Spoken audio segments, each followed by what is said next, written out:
Hi friends, welcome to Lakshmi కథల హర్విల్లు. మనం ఇప్పుడు ఎద్దనపూడి సులోచనారాణి గారిచే రచింపబడిన అగ్నిపూలు అనే కొత్త నవల గురించి చెప్పుకుందామండి.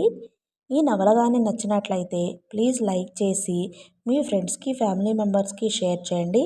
అలాగే నా ఛానల్ని సబ్స్క్రైబ్ చేసుకుని నాకు సపోర్ట్ ఇవ్వండి. భవానీ అమ్మమ్మ ఇచ్చిన ముత్యాల హారం మెడలో వేసుకుంది. చెవులకి జూకాలు పెట్టుకుంది. చేతికి గాజులు వేసుకుని వేళ్లకి ఉంగరాలు పెట్టుకుంది. అద్దం ముందు నుంచి వెనక్కు తిరిగి ఇప్పుడెలా ఉన్నాను అమ్మమ్మ అంది. తల్లి, అచ్చు పెళ్లి కూతురిలా ఉన్నావు. పో అమ్మమ్మ, ఎప్పుడూ పెళ్ళో పెళ్ళో అంటావు నువ్వు. భవానీ బొంగమూతి పెట్టింది.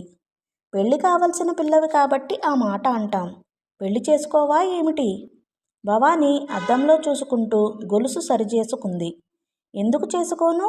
కానీ చేసుకునే ముందు జీవితం అంతా చూసేయాలనమ్మమ్మ. అంటే ఏమిటి? అంటేనా, నేనున్నాననుకో, నాకేది ఇష్టమో ఆ పనులన్నీ చేసేయాలి. ఏ పనులంటే నీకిష్టం? మోడల్గా ఉండడం, ఎయిర్ హోస్టెస్గా విమానాల్లో తిరగడం, స్నేహితులు, సరదాలు, షికార్లు, ఫ్రీ బర్డ్ అంటే స్వేచ్ఛజీవి అనుకో, అలా తిరిగేయాలి. ఆ సరదాలన్నీ విసుగు పుట్టిన తర్వాత అప్పుడు పెళ్లి చేసుకుని బుద్ధిమంతిరాలిలా సంసారం చేస్తూ పిల్లల్ని చూసుకుంటూ ఇల్లు కదలకుండా ఉండాలి. తిరిగే కాలు తిట్టే నూరు ఊరుకోదని, అంత తిరగడం అలవాటు అయిన తర్వాత ఇంట్లో కూర్చోగలరా అని. ఎందుకు కూర్చోలేరు? ఆ తిరుగుడు విసుగు పుడుతుందిగా. తిరుగుడు మరీ పూర్తిగా మానేస్తామా ఏమిటి? భర్తతో కలిసి మళ్ళీ క్లబ్లు, పార్టీలు ఉంటాయిగా. అయితే నువ్వు ఇప్పుడిప్పుడే పెళ్లి చేసుకోనంటావు, అంతేనా? నాకు నచ్చే వ్యక్తి దొరికే వరకు ఇలా సరదాగా జీవితం గడిపేస్తూ ఉంటాను. నీకు తెలుసో తెలియదో, అన్నయ్య హైదరాబాద్ వెళ్ళిన పనుల్లో నీకు సంబంధం చూడడం కూడా ఒకటి. మిర్యాలపురం జమీందారు గారి మనవడట. అతన్ని గురించిన అన్ని విషయాలు మీ అమ్మకి నచ్చినాయి. ఆ కుర్రాడు నిన్ను చూసి ఊ అనడమే తరువాయి. భవానీ రోషంగా తలెత్తి చూసింది. ఆ అబ్బాయి ఊ అంటే సరిపోతుందా? నాకతను నచ్చనవసరం లేదా? నీ మొహం నీకేం తెలుస్తుంది? పిల్లాడు ఎర్రగా బుర్రగా బాగానే ఉంటాడులే. ఎరుపు నలుపు ఎవరికి కావాలి బామ్మ? మనిషి స్వభావం ముఖ్యంగాని. అది మనకెలా తెలుస్తుందే? తెలుసుకుంటే సరి. ఇది మరీ బాగుంది. ఊరికే తెలిసిన వాళ్ల ద్వారా ఆరా తీస్తే గాని పూర్తి స్వభావం ఎవరికీ తెలియదు. అదంతా ఆడపిల్లల అదృష్టం మీద ఆధారపడి ఉంటుంది. అందుకేగా పెళ్ళిళ్ళు అంటే అటూ ఇటూ 6 తరాల వంశచరిత్రలు తిరగేస్తారు. నాన్సెన్స్. వంశచరిత్రల వల్ల కూడా ఏం ప్రయోజనం ఉండదు అమ్మమ్మ. ఒక తల్లి కడుపున బిడ్డలే అందరూ ఒక రకంగా ఉండడం లేదు. పెద్దన్నయ్యకి చిన్నయ్యకి ఎంత తేడా ఉందో చూడు. మరి ఇక తెలుసుకోవడం ఎలా అంటావు? భవానీ వచ్చి అమ్మమ్మగారి పక్కన కూర్చుంది. ఆవిడ చేతిలో ఉన్న అందమైన విసనకర్ర తీసుకుంది. దాన్ని సరిచేస్తూ అంది. ఎందుకు తెలుసుకోలేమమ్మమ్మ? కాబోయే భార్యాభర్తలిద్దరినీ పెళ్లి కాకముందు కొద్ది కాలం కలిపి తిరగనియ్యాలి. అప్పుడు ఒకరి స్వభావం ఒకరికి అర్థం అవుతుంది. అవ్వా, వయసులో ఉన్న పిల్లలు ఒకరితో ఒకరు కలిసి తిరగడమా? అందులో తప్పే ఉంది బామ్మ. ఏమోలేమ్మా, నీ ప్రశ్నలకి నేనేం జవాబు చెబుతాను? మన పెద్దలు వెర్రి వెంగళాయిలేం కాదు. ఇలాంటి విపరీత బుద్ధులు పుడతాయనే, పిల్లలు చిన్నగా ఉన్నప్పుడే వాళ్ళకి పెళ్ళి అంటే ఏమిటో బాగా తెలియనప్పుడే 3 ముళ్ళు వేయించాలని అంటారు. నాకు పెళ్ళికి 10 సంవత్సరాలు. ఏం, నేనేం సుఖపడలేదా? మీ కాలం వేరు అమ్మమ్మ. మీరు పుస్తకాలు చదివేవాళ్ళ, సినిమాలు చూసేవాళ్ళ? మగవాళ్ళని గురించి అసలు మీకేం తెలుసు? ఏమిటో ఇంత తెలివితేటలు నాకు నిజంగానే తెలియవు. నీ వయసైనా గాని మగవాళ్ల వైపు కన్నెత్తి చూడాలంటే హడలి చచ్చేవాళ్ళం. ఇప్పుడు మీరో, వాళ్ళు వేసుకునే బనీళ్ళ దగ్గర నుంచి శల్య పరీక్ష చేస్తారు. మీ అమ్మకి త్వరగా పెళ్లి చేయమని నేనెంత చెప్పినా మీ తాతగారు వినలేదు. 6 సంవత్సరాలు వచ్చిన తరువాత చేశారు. అప్పటికే మీ అమ్మ మీ నాన్నకి పెద్ద మీసాలు ఉన్నాయి. అవి పేచీ పెట్టింది. మేమందరం బాగా చివాట్లు వేస్తే ఇక నోరెత్తలేదనుకో. నీకేమో 20 దాటినై. నీ కూతురికి 30 సంవత్సరాలు దాటిన తర్వాత చేస్తావేమో. నా కూతురికి నేనేం పెళ్లి చేయనమ్మమ్మా. తన ఇష్టప్రకారం చేసుకోమని వదిలేస్తాను. అమ్మలా ఆంక్షలు పెట్టి తాళ్ళు బిగించను. అమ్మ చూస్తున్న ఆ మిర్యాలపురం సంబంధం నేను చేసుకుంటాననుకుంటున్నావా? నేనేం చేసుకోను. చేసుకోక ఏం చేస్తావు? నాకు అన్ని విధాలా నచ్చే వ్యక్తి వచ్చే వరకు ఎదురు చూస్తాను. నచ్చడం అంటే ఏమిటి? అతను ఒక ప్రత్యేక వ్యక్తిగా ఉండాలమ్మమ్మ. అతనిలాంటి మనిషి ఈ చుట్టుపక్కల ఇంకెవరూ ఉండకూడదు. అతను సమర్థుడు అవ్వాలి. డబ్బు సంపాదన తెలియాలి. పీనాసితనం ఉండకూడదు. ముఖ్యంగా నన్ను చూడగానే అతనికి అమితమైన ప్రేమ కలగాలి. నేను ఎన్నో జన్మల నుంచి అతనికి తెలిసినట్టుగా నా కోసమే అతను వెతుకుతున్నటువంటి అనుభూతి చెందాలి. భవానీ తను కలలు కంటున్న వ్యక్తి గురించి ఊహాలోకంలో తేలిపోతూ వర్ణిస్తుంటే అన్నపూర్ణమ్మ గారు బుగ్గన చెయ్యి పెట్టుకుని విస్తుపోతున్నట్లుగా చూస్తోంది. ఆవిడకి భవానీని చూస్తుంటే అసలు ఈ పిల్లకి పెళ్ళి అవుతుందా అనే భయం కలగసాగింది. భవానీ ఇంకా చెబుతూనే ఉంది. అలాంటి వ్యక్తి నాకు దొరికిన నాడు అతను ఏ కులం అవని, ఏ మతం అవని, కటిక బీదవాడైనా సరే పెళ్లి చేసుకుంటాను. ఆ చేసుకుంటావు. మీ అమ్మ ఒప్పుకుంటుందనుకుంటున్నావా? అమ్మ ఇష్టం ఎవరికి కావాలమ్మమ్మ? అమ్మ కాదంటే నేను ఈ ఇంట్లోంచే వెళ్ళిపోతాను. ఈ డబ్బు, ఈ హోదా, ఆర్భాటం నాకేం అవసరం లేదు. అమ్మో, ఇన్ని ఆలోచనలు నీ పొట్టలో ఉన్నాయని తెలిస్తే మీ అమ్మ కంటి మీదకి కొనుకురాదు. సమయం వచ్చినప్పుడు తెలుస్తుందిలే అమ్మమ్మ అంది భవానీ. అన్నపూర్ణమ్మ గారికి భవానీ అంటే చాలా ఇష్టం. చిన్నప్పటి నుంచి భవానీ స్వభావం విచిత్రంగా ఉండేది. అందరి పిల్లల్లా ఆటపాటల్లో ఎక్కువగా పాల్గొనేది కాదు. చిన్నప్పటి నుంచి పుస్తకాల పురికే. పుస్తకం చదవటంలో లీనమైందంటే పిలిచినా పలకదు. నిద్రాహారాలు మర్చిపోయేది. ఆ పుస్తకం చదవటం వదిలేసేది కాదు. దాన్ని గురించి అందరికీ కళ్ళకి కనిపించేటంత రమ్యంగా వర్ణించి చెబుతూ ఉండేది. భవానీకి చిన్నప్పటి నుంచి నగల మీద, బట్టల మీద మోజు ఎక్కువే. గుడికి వెళ్ళాలన్నా గంటసేపు అలంకరణలో గడపాల్సిందే. తన అందం చూసి తనే ముచ్చటపడుతుంది. ఆ అందాన్ని నలుగురిలో ప్రదర్శించనీయకుండా, ఎక్కడా తిరగనీయకుండా తల్లి ఆంక్షలు పెడుతుందని కోపం. భవానీ హఠం భరించలేక కృష్ణ చైతన్య తీసుకువెళ్ళి హాస్టల్లో చేర్పించాడు. భవానీ సెలవులకు వచ్చింది. కానీ రాజేశ్వరి ఆశించిన మార్పేమీ రాలేదు. ఒక్కోసారి ఈ ఇంటిలో వచ్చిన మార్పులు, ఈ పిల్లల మాటల్లో, నడవడిలో నిర్లక్ష్యం చూస్తుంటే అన్నపూర్ణమ్మ గారికి ఇది తన ఇల్లేనా అనిపిస్తుంది. భర్త బ్రతికి ఉన్నప్పుడు ఒక విధంగా, అల్లుడు హయాంలో మరో విధంగా, మనవడి దశలో మరో విధంగా, ప్రకృతి చక్రంలో ఋతువులు మారినట్లు ఈ ఇంటి పరిస్థితులు మారుతూ వచ్చాయి. ఆమె బాల్యం అతి మామూలుగా పెద్ద కుటుంబంలో ఒక వ్యక్తిగా ఈతి బాధలతో గడిచింది.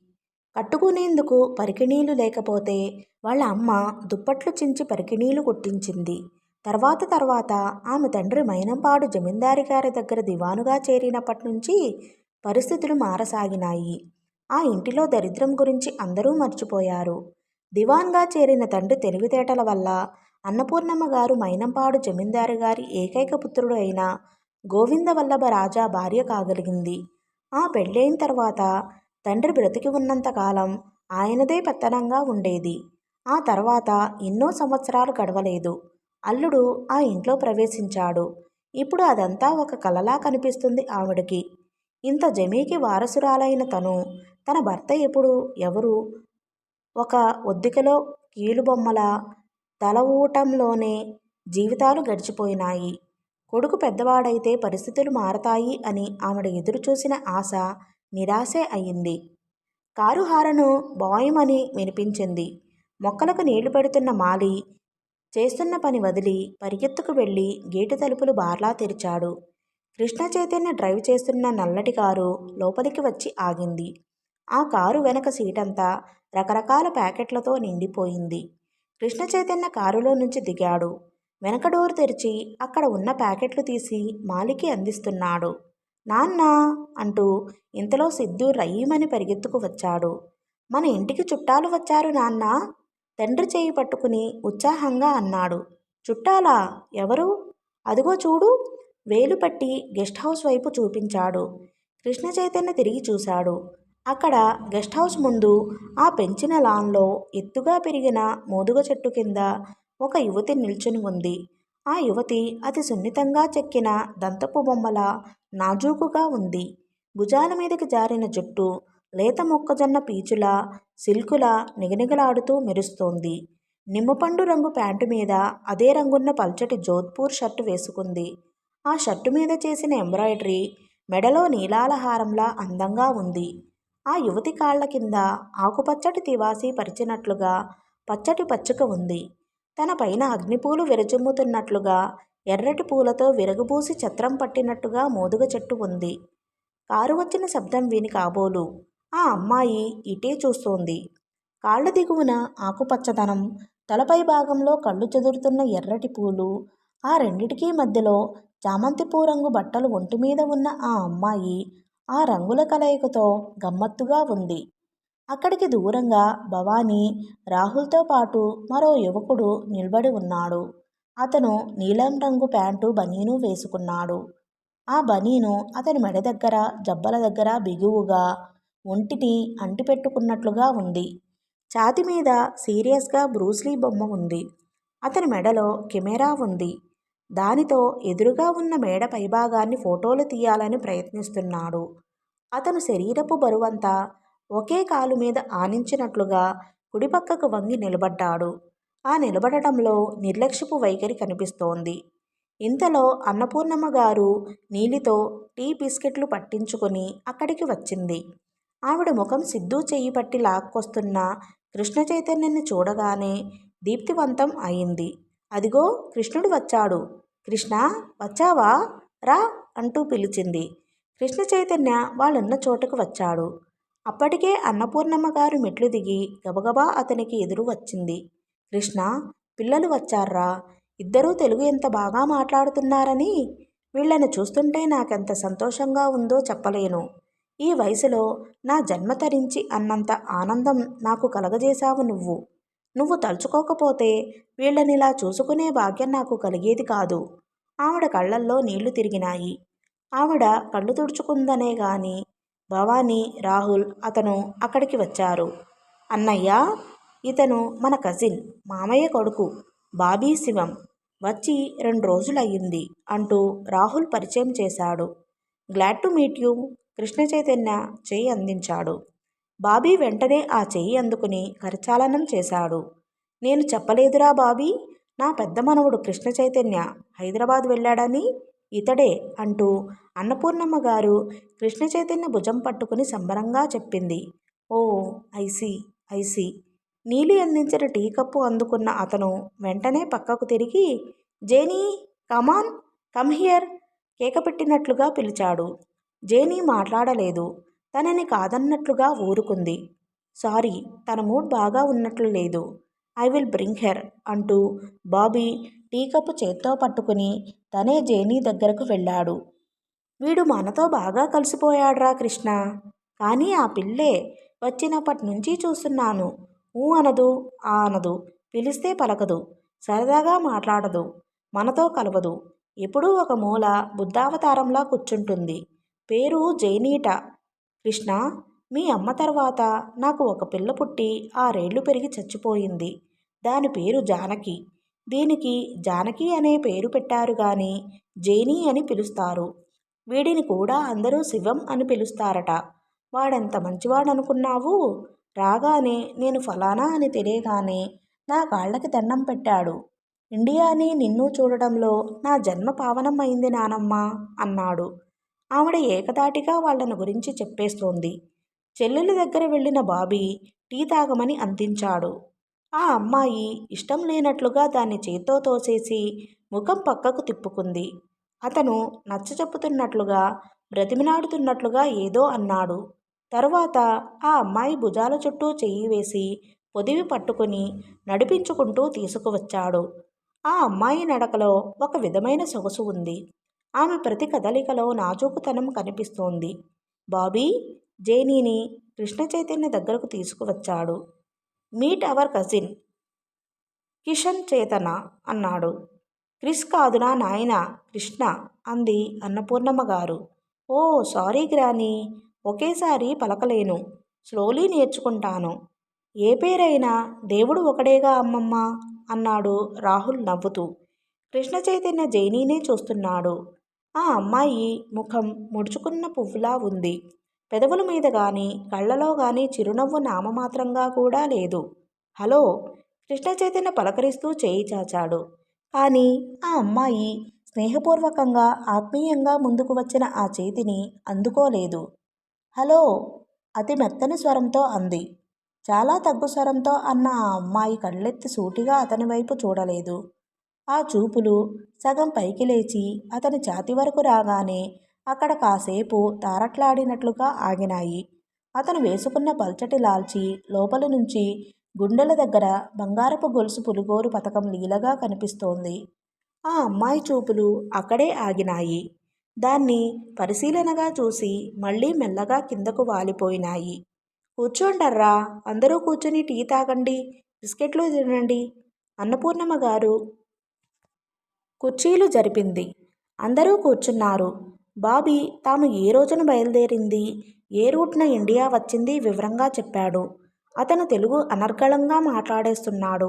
ఆ భాష చాలా యాసగా, ఒత్తులు దీర్ఘాలు లేకుండా, మూతులు తోకలు తమాషాగా కత్తిరిస్తున్నట్లుగా ఉన్నా ఎదుటివాడు కాస్త శ్రద్ధగా వింటే బాగానే అర్థమవుతోంది. జేనీ మాత్రం ఒక్క మాట కూడా మాట్లాడలేదు. ఎవరు ఎంత చెప్పినా టీ ముట్టుకోలేదు. అరచేతులలోకి చూసుకుంటూ ఎడమచేతి గుప్పెడు బిగిస్తూ తెరుస్తూ తదేకంగా దాన్నే గమనిస్తూ కూర్చుంది. ఒక్క గుక్క తాగమ్మా, ప్రొద్దుట్నుంచి ఏమీ తినలేదు నువ్వు, అన్నపూర్ణమ్మగారు బ్రతిమలాడింది. జేనీ మాట్లాడలేదు. ఆవిడ వైపు కన్నెత్తి చూడలేదు. జేనీ ప్లీజ్, గ్రానీ మాట కాదనకు, తీసుకో, ఆవిడని బాధ పెట్టకు, బాబీ మందలిస్తున్నట్లుగా అన్నాడు. జేనీ హఠాత్తుగా కుర్చీలో నుంచి లేచింది. గబాల్న అక్కడి నుంచి వెళ్ళిపోయింది. ఆ కుర్చీలు దాటి త్వరగా అడుగులు వేస్తున్న జేనీ 2 గజాలు నడవగానే వెనక నుంచి ఎవరో తరుముకొస్తున్నట్లుగా గబాల్న పరుగులంకించుకొని గెస్ట్ హౌస్లోకి పరిగెత్తి లోపలికి వెళ్ళగానే దడాల్న తలుపులు మూసేసుకుంది. ఒక క్షణం అందరూ టీ తాగడం మర్చిపోయినట్లుగా అచేతనంగా చూస్తుండిపోయారు. బాబీ నిట్టూర్పు విడిచాడు. సారీ నాని, ఏమీ అనుకోకు. జేనీ మనసు బాగోలేదు, అందుకే అలా వెళ్ళిపోయింది. ఇక కనీసం 2 గంటలైనా అతన్ని గుర్తు చేసుకుని ఏడుస్తూ కూర్చుంటుంది అన్నాడు. అన్నయ్యను చూడగానే ఆ అమ్మాయి అలా అయిందేమిటి అన్నాడు రాహుల్ ఆశ్చర్యంగా. ఓ నో, మీ అన్నయ్యను చూసి కాదు. జేనీ పెళ్లి చేసుకుందామని అనుకున్న అతను కూడా పొడుగు లావు కొద్దిగా ఇలాగే ఉంటాడు. బహుశా అతను గుర్తుకు వచ్చి ఉంటాడు. సరిగ్గా పెళ్లి ముందు అతను పోవడం దురదృష్టం. జేనీ అతన్ని చాలా ప్రేమించింది. ఈ షాక్ నుంచి కోలుకోవడానికి ఎన్ని రోజులు పడుతుందో ఏమో. అన్నపూర్ణమ్మ గారు నిట్టూర్చింది. కృష్ణ, ఇదిరా సంగతి. ఆ అమ్మాయి బాధని మరిపించి కాస్త మనుషుల్లో పడేసే మార్గం ఏదో చూడాలి నువ్వు. ఆ పని చిన్నన్నయ్యకు చెప్పమ్మమ్మా, బేషుగ్గా చేస్తాడు. బాధల్ని మరిపించడంలో చిన్నన్నయ్యది అందివేసిన చెయ్యి అంది భవాని. కాస్త ఏ ఊళ్ళైనా తిప్పితే ఆ గొడవంతా కొద్దిగానైనా మర్చిపోతుందేమో. డాక్టర్ గారు చూశారు. వేరే సుస్థి ఏం లేదని చెప్పాడు. కృష్ణ, అందరూ కలిసి ఎటైనా వెళ్ళే ఏర్పాటు చూడు. అలాగే అమ్మమ్మ. కృష్ణ చైతన్య లేచాడు. అన్నయ్య, నేను చెప్పిన గాజులు చీరలు తెచ్చావా లేదా అంది భవాని. గాజులు తెచ్చాను. చీరలు నువ్వు చెప్పిన రంగులు దొరకలేదు. ఉన్న వాటిల్లో నా కంటికి నచ్చినవి తెచ్చాను. నీకు బాగుంటాయో లేదో చూసుకో. నువ్వు తెచ్చినవి ఎప్పుడు నేను చెప్పిన వాటికంటే బాగుంటాయి అంది లేచి వెళుతూ. బాబీ, నేను అలా మా యువసేన ఆఫీసు వరకు వెళ్తున్నాను. నువ్వు కూడా వస్తావా? రాహుల్ అడిగాడు. ఓ షూర్. బాబీ ఉత్సాహంగా లేచాడు. త్వరగా వచ్చేయండి రాహు. అమ్మ రాత్రికి డాక్టర్ గారిని భోజనానికి పిలిచింది. ఆయన వస్తాడు, అన్నపూర్ణమ్మ గారు హెచ్చరించింది. అలాగే అమ్మమ్మ, త్వరగా వచ్చేస్తాం అన్నాడు రాహుల్. నేను కూడా వస్తాను బాబాయ్ అన్నాడు సిద్ధు. చిన్నబాబు, నేను కూడా రావద్దా అడిగింది నీలి. రండి, కానీ మీరిద్దరూ మేమెంత దూరం నడిస్తే అంత దూరం నడవాలి. మధ్యలో వెనక్కి వెళదాం అనకూడదు. నీలి, సిద్ధు ముఖాలు చూసుకున్నారు. తర్వాత సరేనన్నట్టు తల ఊపారు. కృష్ణ చైతన్య అక్కడ నుండి తను ఉండే మేడవైపు వచ్చాడు. అతను తలదించుకుని పరధ్యాసగా ఆలోచిస్తూ మెట్లు ఎక్కబోతుండగా కృష్ణ అన్న తల్లి పిలుపు వినిపించింది. అతను మెట్లు ఎక్కబోతున్న వాడల్లా తిరిగి చూశాడు. అక్కడ గది గుమ్మంలోనే రాజేశ్వరి నిలబడి ఉంది. ఆవిడ ఈరోజు ఉపవాసం కాబోలు. జుట్టు జారుముడి వేసుకుని నూలు చీర ధరించి నగలు లేకుండా ఉంది. కృష్ణ చైతన్య మేడమెట్లు ఎక్కే ప్రయత్నం విరమించి తల్లి గదిలోకి వచ్చాడు. కూర్చో, పనులన్నీ పూర్తయినట్టేనా? ఆ అని కూర్చున్నాడు. ప్లీడర్ గారు ఏమన్నారు? ముఖ్యమైన సాక్షులు 2 దొరికారు కాబట్టి ఇక పర్వాలేదు అన్నారు. మనం కేసు గెలుస్తామని, నిన్ను ఆదుర్దా పడవద్దని మరీ మరీ చెప్పమన్నారు అమ్మా. ఈ విషయంలో ఇక మీరు నిశ్చింతగా ఉండవచ్చు. రాజేశ్వరి నిట్టూర్చింది. నిశ్చింత? కృష్ణ, నా జాతకం ఏమిటో గాని ఎప్పుడూ ప్రాణమంతా పణం పెట్టి ఒక బెడద తీర్చుకునే లోపల ఇంకోటి కళ్ళెదురుగా నిలబడుతూనే ఉంటుంది. నా జీవితంలో ఏనాడు శాంతి అనేదే ఎరుగను నేను. ఇప్పుడేమైందమ్మా? ఆ పిల్లలు అమెరికా నుంచి వచ్చారు చూశావా? అతను చూశానన్నట్లు తల ఊపాడు. రాజేశ్వరి కంఠంలో కోపం, అసహనం కంగుమన్నాయి. ఏ ముసలావిడ ఇప్పుడు ఇదేం బుద్ధి చెప్పు? ఇన్ని సంవత్సరాలు మన ఆవిడను కనిపెట్టుకుని కంటికి రెప్పలా చూస్తున్నా మన మీద అభిమానం లేదు. ఎక్కడో ఉన్న వాళ్ల మీద ఎంత ప్రేమ పుట్టుకు వచ్చిందో చూడు. నాకు తెలియకుండా వాళ్ళకి ఆ డాక్టర్ గారిచే ఉత్తరాలు వ్రాయించినట్లుంది. వాళ్ళు వచ్చారు. వాకిట్లో వచ్చే వరకు వాళ్ళెవరో నాకు తెలియనే తెలీదు. నేను ఇంకా ఏ రాహుల్ ఫ్రెండ్సో అనుకున్నాను. కృష్ణ చైతన్య మౌనంగా వింటూ ఉండిపోయాడు. ఒక్క మాట, కనీసం ఒక చిన్న మాట కూడా నాకు చెప్పలేదావిడ.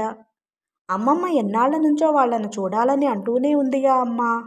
అంటూనే ఉందిరా. అవి ఒట్టి మాటలే అనుకున్నాను. చివరికి ఇట్లా కొంపలోనే తెచ్చిపెడుతుందని అనుకోలేదు. అసలు వాళ్ళ మీద ఈవిడకి ఎందుకింత ప్రేమ అంటాను. వీళ్ల తల్లి మూలంగానేగా తన కన్న కొడుకే తనకి లేకుండా పోయాడు. తల్లిదండ్రుల అపరాధం పిల్లల నేరంగా భావించకూడదుగా అమ్మా. అది నాకు తెలుసులేరా. ఈవిడ వాళ్ళకి ఉత్తరాలు వ్రాయడం మొదలు పెట్టకుండా ఉంటే ఏ బాధ ఉండేది కాదు. అసలు దీనికంతటికీ కారణం క్రిందటి వేసవిలో అమెరికా నుంచి వచ్చిన నీ డాక్టర్ ఫ్రెండ్, అతని భార్య, వీళ్ళు తనకి తెలుసునని అనటంతో ఈ బాధంతా వచ్చింది నాకు. వాళ్ళేదో మాట వరుసకి అంటే ఈవిడ ఆ మాటనే పట్టుకుని కూర్చుంది. అప్పటి నుంచి నాతో యుద్ధమేగా. కృష్ణ చైతన్యకి తల్లి స్వభావం తెలుసు. ఆవిడ కోపంతో గాని చిరాకుతో గాని ఉన్నప్పుడు ఎవరూ తర్కించకూడదు, వ్యతిరేకించకూడదు. మౌనంగా ఉంటే ఆవిడ ఆవేశం తగ్గిపోతుంది. అందుకే అతను ఇప్పుడు కూడా అదే పని చేశాడు. రాజేశ్వరి ఆగ్రహం దిగమింగి శాంతం తెచ్చుకుంటూ అంది. సరే, అయిందేదో అయింది. వాళ్ళు వచ్చేశారుగా. అంత దూరం నుంచి వాళ్ళు వస్తే సరిగ్గా చూడలేదనే నింద నాకెందుకు? నేను వాళ్ళ మర్యాదలో లోటేం చేయడం లేదు. సాయంత్రం డాక్టర్ గారిని మన ఇంటికి భోజనానికి రమ్మని పిలిచాను. రేపు రాణి రత్నప్రభ గారి ఇంటికి టీకి పంపే ఏర్పాటు చేశాను.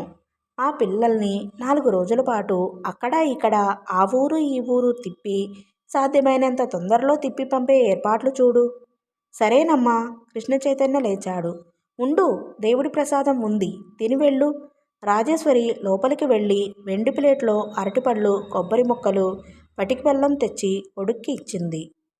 ఈరోజు ఏకాదశి. నాకు ఉపవాసం.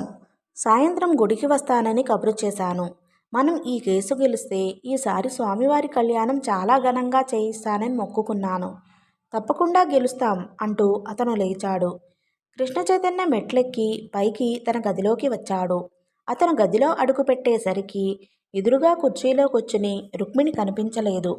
ఏమండి అంటూ అతన్ని చూసి చిన్నపిల్లల చేతులు చాచి అందించలేదు. మంచం మీద పడుకుని ఉంది. ఆ పడుకోవటం కూడా మామూలుగా లేదు. ఏదో బాధను ఉగ్గబట్టినట్లుగా మోచేయి నుదుటి మీద ఆనించి ఉంది. అతను వచ్చినట్లుగా శబ్దం వినిపిస్తున్నా రుక్మిణి కదలలేదు. అతను దగ్గరగా వచ్చాడు. రుక్కు ఎంతో అనురాగంగా పిలిచాడు. రుక్మిణి మాట్లాడలేదు. అతను నుదుటి మీద చెయ్యి ఆనించాడు. రుక్కు, నిద్రపోతున్నావా? మృదువుగా మళ్ళీ పిలిచాడు. రుక్మిణి అతని స్పర్శ ఇష్టపడనట్లుగా నుదుటి మీద ఆని ఉన్న అతని చేతిని ఒక్క విదిలింపుతో అవతలికి తోసేసింది. అతను హాస్యమిళితమైన స్వరంతో తెచ్చిపట్టుకున్న ఆశ్చర్యంతో అన్నాడు. అదెక్కడి విచిత్రం? కృష్ణుడి మీద రుక్మిణి అలక వహించడం ఎక్కడా వినలేదే. రుక్మిణి తల పక్కకు తిప్పుకుని దిండులో ముఖం దాచుకుని ఏడవసాగింది. ఆ ఏడుపు అంతవరకు అతి కష్టం మీద బిగపట్టుకుని ఇక ఆపుకోలేక ఒక్కసారి కట్టలు తెంచుకున్నట్లుగా ఉంది. అతను చప్పున మంచం మీద కూర్చుని భుజం మీద చెయ్యి వేశాడు. రుక్కు, ఏమిటిది? మరీ చిన్నపిల్లలా చేస్తున్నావు. నెల రోజుల ఏడుబాటు తరువాత ఊరి నుంచి వచ్చిన భర్తకి ప్రేమగల భార్య ఇచ్చే స్వాగతం ఇదేనా? నేనేం స్వాగతం ఇస్తానండి? నేను అందరి భార్యల్లాంటి దాన్ని కానుగా. కుంటిదాన్నయ్యే, ఎందుకు పనికిరాని దాన్ని. నా మీద నీకు కోపంగా ఉంటే ఇంకేదైనా మాట అనకూడదు? అతను విడ్డూరంగా అన్నాడు. నాకెందుకు కోపం? నాకేం అధికారం ఉందని? నేను మిమ్మల్ని ఏం సుఖపెడుతున్నానని? మీరింకా మంచివారు కాబట్టి, దయాధర్మం కల విశాల హృదయాలు కాబట్టి నా ఆలనా పాలనా చూస్తున్నారు. అందుకు సంతోషించి ఓ మూలపడి ఉండాలి నేను. రుక్కు, అతను ఆవేశంగా భుజాలు పట్టి కదిపాడు. ఏమిటిదంతా? ఎందుకింత బాధపడుతున్నావు? నిజం చెప్పు. నేను లేనప్పుడు నిన్ను ఎవరైనా ఏమైనా అన్నారా? నన్ను ఎవరేమంటారండి? ఆ భగవంతుడే అన్యాయం చేశాడు. మీరు వచ్చి ఎంతసేపయిందండి? మీ కారు హారను విన్నప్పటినుంచి ఒళ్ళంతా కళ్ళు చేసుకుని మీకోసం ఎదురు చూస్తున్నాను. మీరు సరాసరి నా దగ్గరికి వచ్చారా చెప్పండి? మీ ఎదురుగా రావాలని ఉన్నా మంచంలో నుంచి కదలలేని నేను ఒకదాన్ని ఈ ఇంట్లో ఉన్నానని మీకు గుర్తు ఉండి ఉంటే కృష్ణ చైతన్యకి అర్థమైంది. నేను సరాసరి ఇక్కడికే వస్తున్నాను రుక్కు. ఇంతలో అమ్మమ్మ పిలిచింది. అక్కడి నుంచి వస్తుంటే అమ్మ ఎదురైంది. ఆ దావా విషయాలు ఆవిడకి చెప్పి సరాసరి ఇక్కడికి వచ్చాను. నువ్వు నాకు గుర్తున్నావో లేదో నా డైరీ చూడు రుక్కు. అతను జేబులో నుంచి చిన్న డైరీ తీసి మంచం మీద పడేశాడు. రుక్మిణి అయిష్టంగానే ఆ డైరీ తీసి ఒక పేజీ చదివింది. అందులో నుంచి భర్త వైపు బేలగా చూసింది. వెంటనే చేతులు చాస్తూ, ఏమండి, నన్ను క్షమించండి అంది. చిన్నపిల్లలా చూస్తున్న రుక్మిణిని తలపట్టుకుని గుండెలకి హత్తుకున్నాడు. రుక్కు, ఈ ప్రమాదం జరిగి 4 సంవత్సరాలు అయింది. ఈ 4 సంవత్సరాలలో ఎప్పుడైనా నా ప్రవర్తనలో ఏదైనా మార్పు నీకు కనిపించిందా? లేదండి. నువ్వు ఇంకా నన్ను అర్థం చేసుకోలేకపోతే అది నా దురదృష్టం అనుకుంటాను. అలా అనకండి. మిమ్మల్ని సుఖపెట్టలేకపోతున్నాననే బాధ నన్ను దహించి వేస్తుందండి. నేనేం చేయనండి? నీకు ఇలాంటి పిచ్చి ఆలోచన వద్దంటన్నాను రుక్కు. నన్ను సంతోషపెట్టే శక్తి నీ శరీరానికి లేకపోవచ్చు, కానీ నీ మనసేమైంది చెప్పు? శరీరం లేని మనసు ఏం చేయగలదండి? ఎంతైనా చేయగలదు. మాటలతో స్వర్గం సృష్టించగలదు. అనురాగంతో లాలించగలదు. అయినా నువ్వు ఎందుకలా మాటిమాటికి నా సుఖం గురించి మాట్లాడతావు? నేను ఇప్పుడు సుఖంగా లేనా? నా సుఖం, నిశ్చింత అంతా నీ ముఖం మీద చిరునవ్వు చూడడంలో ఉంటుంది. నువ్వు ఇలా ఏడుస్తుంటే నాకు నేనే దోషిలా అనిపిస్తాను. నిన్ను నేను సరిగ్గా చూడడం లేదేమోనని బాధ కలుగుతుంది. అయ్యయ్యో, అలా అనకండి. నువ్వు ఇంకెప్పుడు ఇలా మాట్లాడవని వాగ్దానం ఇవ్వు. రుక్మిణి వాగ్దానం ఇవ్వలేదు. నా మనసులో క్షోభ మీకు అర్థం కాదండి. మీరు వయసులో ఉన్నారు. నేను మీకు పనికిరాను. ఇంకొకరిని మీ పక్కన నేను భరించలేను. అతని ముఖం కందినట్లు అయింది. భార్య చెంపలు నిమురుతూ అన్నాడు. రుక్కు, ఈ విషయం గురించి నువ్వు ఇక మాట్లాడకు. నేను సిగ్గుపడేటట్లుగా ఆలోచించకు. నేనేం కోరికలు చంపుకుని బాధపడడం లేదు. అసలు కోరికలే లేకుండా ఉన్న నాకు ఈ శరీరాల ప్రసక్తి ఎందుకు? అదెలా సాధ్యమండి? ఎందుకు కాదు? నేను జ్ఞానానంద మహర్షి శిష్యుణ్ణి రుక్కు. నిగ్రహం నాకు ఒక అభ్యాసం. అది నా చెప్పు చేతల్లో ఉంటుంది.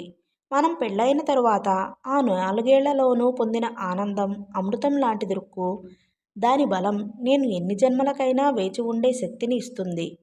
రుక్మిణికి ఏడుపే సమాధానం అయింది. రుక్మిణి తల అతని ఛాతీకి ఆనింది. ఏం చెయ్యాలో నాకు తెలియడం లేదండి అంది. నువ్వేమీ చెయ్యవద్దు. మామూలుగా ఉండిపో. నువ్వు నాకు ఎంతో ఆనందాన్ని ఇచ్చావు. నా చేత అన్ని సేవలు చేయించుకునే హక్కు నీకుంది. నా మీద నీకున్న అధికారం ఎవరూ తీసుకోలేనిది. ఈ విధంగా ఆలోచిస్తే నీకు బేలగా అనిపించదు రుక్కు. నువ్వు నాకు వంశాంకురాన్ని ఇచ్చావు. ఇంతకంటే భర్త మీద భార్యకి అధికారం పొందే విషయం ఇంకేముంది చెప్పు? అతను అనునయంగా అన్నాడు. అంతవరకు రుక్మిణి మనసులో రాకాసిలా ఉన్న భయం అంతా అతని ఆత్మీయత అనే దండం చూసి దూరంగా పారిపోయింది. నన్ను క్షమించండి. నేను ఏడుపులతో మిమ్మల్ని విసిగిస్తున్నానని నాకు తెలుసు. మీరే చెప్పండి. ఈ దురదృష్టం నా శరీరాన్నే కాదు, నా మనసునే కుంటిదాన్ని చేసింది. నేను ఎంత నవ్వుతూ తుళ్ళుతూ ఉండేదాన్ని. నాకు తెలుసు రుక్కు, నువ్వు నా గురించి ఆలోచించడం మానేస్తే ఈ గొడవ ఏమీ ఉండదు. ఒక్క నిమిషం ఉండు, ఇప్పుడే వస్తాను. కృష్ణ చైతన్య లేచి వెళ్ళి పెట్టె తెరిచి అందులోంచి కెంపులు పొదిగిన నెక్లెస్ తెచ్చి రుక్మిణి మెడలో అలంకరించాడు. నాకెందుకండి ఈ నగలు? నా తృప్తి కోసం. నీ ముఖం మీద చిరునవ్వు నాకు ఎంతో ఆనందాన్ని ఇస్తుందో నీకు తెలియదు రుక్కు. నీలి ఎక్కడా? డాక్టర్ గారు భోజనానికి వస్తున్నారట. నీకు బట్టలు మార్పించమను. క్రిందకు తీసుకువెళ్తాను. నేనా? నేనెందుకండి? అలా అనకు రుక్కు. నీ అవిటితనం సంగతి నువ్వు మర్చిపోవడం నేర్చుకో. తరువాత అందరూ కూడా అలవాటు అయిపోయి ఆ విషయమే మర్చిపోతారు. నలుగురిలో రావడానికి సిగ్గేస్తుందండి. సిగ్గెందుకు? నీకు చిన్నతనంగా అనిపించే చోట్లకి నేనసలు తీసుకువెళ్తానా? వాళ్ళెవరూ డైనింగ్ హాల్లోకి రాకముందే నిన్ను అక్కడికి తీసుకువెళ్ళి కూర్చోబెడతాను. భోజనాలు అయిన తర్వాత అందరూ వెళ్ళిపోయినప్పుడు నిన్ను మళ్ళీ ఇక్కడికి తీసుకువస్తాను. మీ ఇష్టమండి. మీకు నేను రావడం ఇష్టమైతే నాకు ఏ బాధ ఉండదు. కృష్ణ చైతన్య బట్టలు మార్చుకోవడానికి వెళ్ళాడు. రుక్మిణి దీర్ఘంగా నిట్టూర్చింది. భగవంతుడా, ఇలాంటి భర్తను ప్రసాదించి ఎంతో అదృష్టవంతురాలిని చేసిన నువ్వే మళ్ళీ నాకే అవిటతనం ఇచ్చి చెప్పలేనంత దురదృష్టవంతురాలిని చేశావెందుకు? నీకు ఇదేం వేడుక? మనుషుల్ని ఇలా బాధ పెట్టడం ఇదేం వినోదం? రుక్మిణి కళ్ళల్లో నీళ్లు చిప్పిల్లినాయి. ఇది వరలో తాను భర్త కలిసి వెళ్ళిన పార్టీలు గుర్తుకు రాసాగినాయి. ఓకే ఫ్రెండ్స్, ఈ పార్ట్ని ఇంతటితో ముగిస్తున్నానండి.